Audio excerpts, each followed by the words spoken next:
Hello, I'm Ken Javert with the Orange County Library System here at the Hiawassee branch in Orlando, Florida on January the 10th, 2013, capturing memories of people from our community. Please tell us your name and where you're from. We'll start with you on the left, ma'am.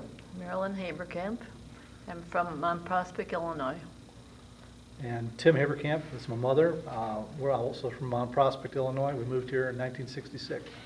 So, Suburb of Chicago. suburb of Chicago. So, Illinois. So, how did you come to live in Orlando, Mrs. Haberkamp? We bought a franchise, the Burger Chef franchise. A Burger Chef franchise. And what made you decide you wanted to be a Burger Chef franchise owner? Well, we had our own business and we sold it. We kind of sat around and I said, we got to find something to do. So McDonald's, Ray Kroc was a customer of ours in my in-laws' flower shop.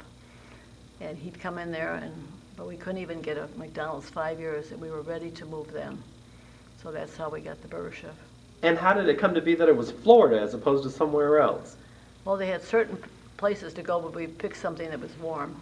That was the big thing. And how old was Tim when you came to live here? 9.5. 9.5. So, you were a little boy when you came here. Absolutely. And they worked like adults. And that was just a few years ago. That's right. So, what was it like here in this area when you first came to the Orlando? Probably a lot different than now. It was a lovely place to live. We didn't even lock the doors in our house. I would walk to the Hardee's at 2 o'clock in the morning to do something.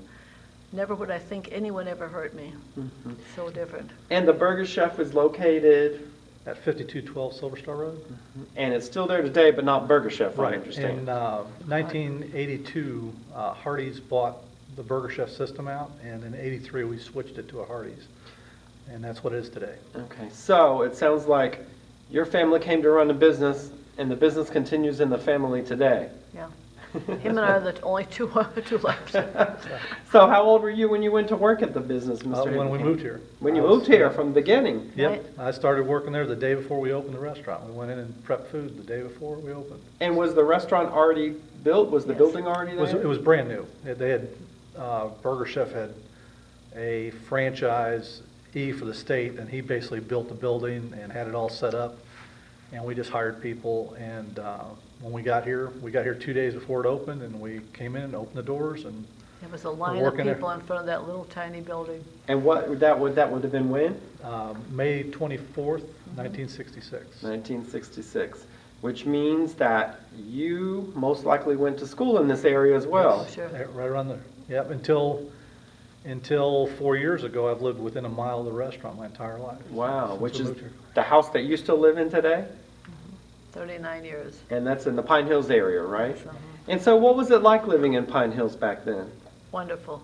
Yeah, it was great. It was a smaller community, very much, it wasn't tourist oriented like it is today, much more agricultural, that kind of stuff when we first got here. So there was a lot of community stuff that was done, the parents, would get involved with the kids at school, do all the stuff. I mean, I'm on the board at the YMCA right now, and when they took over the girls club on Hastings, there was a bunch of plaques on the softball fields out there, and these are people that I knew that their daughters had played softball at the fields. So it was kind of neat to see those generations and how things had happened in the past, and how the community got together and did things. So People are so loyal to us, all those people in those little houses on Pine Hills Road.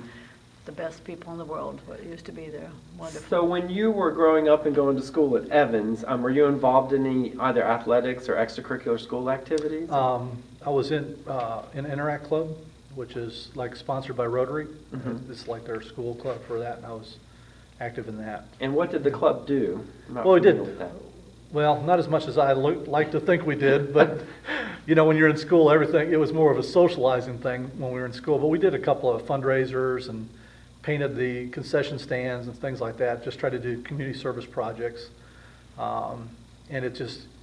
today I continue to do stuff with Rotary. My brother was actually in it for years and years, and he was a past president at the West Orlando Rotary. But being in the business that we're in today, I still do things with them for Student of the Month at Evans and stuff like that. And I've just got a lot of other volunteer things I'm involved in, so I don't have time to be there full time. But there's just a lot of a lot of neat organizations that were here years ago that were community service oriented and He's really working made a on- basis for what's here today in Pine Hills. And, he's working and on while you changes. were a student, I imagine you were also working at the Burger Chef that whole Oh, yeah, time? yeah. 6 days a week. So what's one of your best memories of growing up in Pine Hills and working at the Burger Chef? I don't know if I have any best memories. They're all kind of the same, I think. I guess, you know, that's a long time ago. It's 30-some years ago.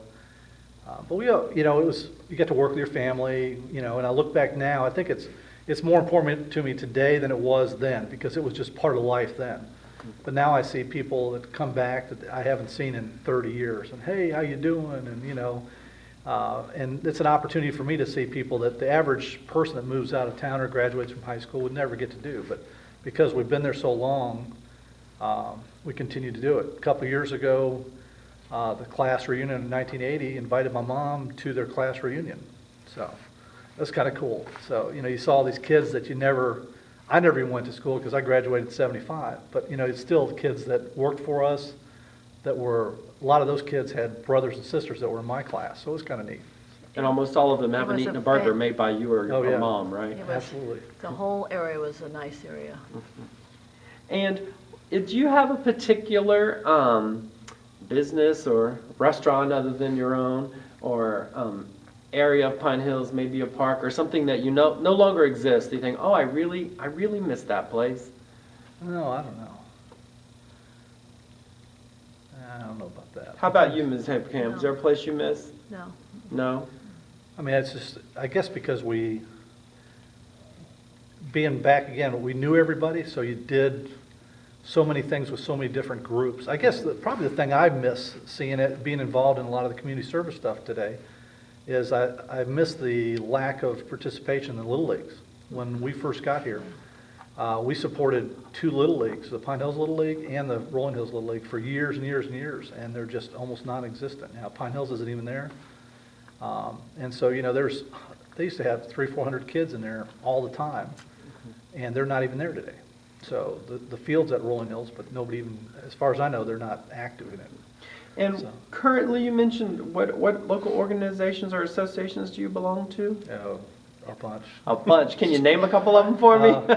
Well, you know, and I do a lot of this. It's not that I do a lot with all these people. I'm just involved with them, give them advice. A lot of them look to us because we've been here so long. And, you know, how can you get back to what you know, the lifestyle we had years ago, what was nice about it then, same thing you're asking. But, you know, I help the Pine Hills Community Council. I'm chairman of the Neighborhood Improvement District for the Pine Hills and Silver Star redevelopment. I'm the West Orange Chamber of Commerce. I don't know, I'm trying to think what else. On the YMCA board down in Hastings. Well, it sounds like a lot to keep you So- busy. Yeah, and, you know, He's trying to change Pine Hills. but, you know, I've done redistricting last year with the Orange County. So all the things I've tried to do is trying to get a base for people to get involved with the community again and give them a reason to, you know, get everybody together. Because a few people at the top can't get it all changed. It's just, you need to get the masses in there and make them understand how important that is. We're, through the Neighborhood Improvement District right now, we're really pushing to try and get the county to get the Pine Hills Trail finished up, which they're going to be doing this next year. So that's a big thing. It'll give the kids a lot of opportunity to go up and down the power corridor without having to get on the main streets. Now, where exactly is the Pine Hills Trail? It'll run between, it's basically an extension of the West Orange Trail. It'll come down the power corridor from all the way from Clare County to Coe Road, all the way down to Pine Hill Shopping Center, and then over to Barnett Park. Phase 1 is actually this phase that'll be done next year, and that's going to be from Barnett Park out to the power lines and down to Silver Star Road. I don't know if they're going to include this little section that goes to Pine Hills Shopping Center or not, but that's not much space. I'm sure they'll get it done at the same time. Gordon Barnett owned our property. He built that building, and we were the first ones in it. And he was so proud of us. Yeah. And that man did so much for the community. Well, speaking of your business, let me ask a question back about the Hardees again. What year did it change from Burger Chef to Hardees? 83. And how was that? Traumatic. Traumatic? Yeah, because we thought- We had one cake that says, down with Burger Chef, I don't know what it was, and everybody was quiet. We were holding the 2 cakes. Well, it's like anything else. It's like moving from your first house, whatever. I mean, at the time, we thought we had been a burger chef forever because it had been 17 years. And looking back at it today, since we've been there 46, it seems like an insignificant amount of time today. But because I was younger, my parents were younger, we did a lot of, the whole fast food industry was much smaller. And we did a lot of work within the organizations, knowing people, and they were like your friends. And then when you switched, it was like you're giving up. It's like going from high school to college or something like that. It was like a big traumatic experience. And now, years down the line, it seems like, oh, that was no big deal. But But the it was at customers, the time. it was, we were the same people, but it kind of bothered them. So, You So know, what they- happened to that old Burger Chef sign? Well- it's probably scrapped someplace. It was gonna come, it came one day and the boy said, "Mother, if you can't handle it today, it's supposed to be here in 2 weeks, we'll make him take it back." And that was so hard. I said, "Well, you might as well take it today," and everybody was crying. They didn't offer you to keep a piece of it? No, or- no. It was ours. I Well, said, you don't "Let's put it in my realize- backyard," I said. You don't realize how big those signs are. You know, the It was average big. person, in fact, last time we replaced the face on our sign at the Hardee's, when they changed the logo last time, I had it shipped into the lighting company, and they actually came out twice and remeasured it, two different people, because they said, no, this sign's too big to go in that little space on the front. And it's just much bigger when it gets up in the air, so it's a big sign. So.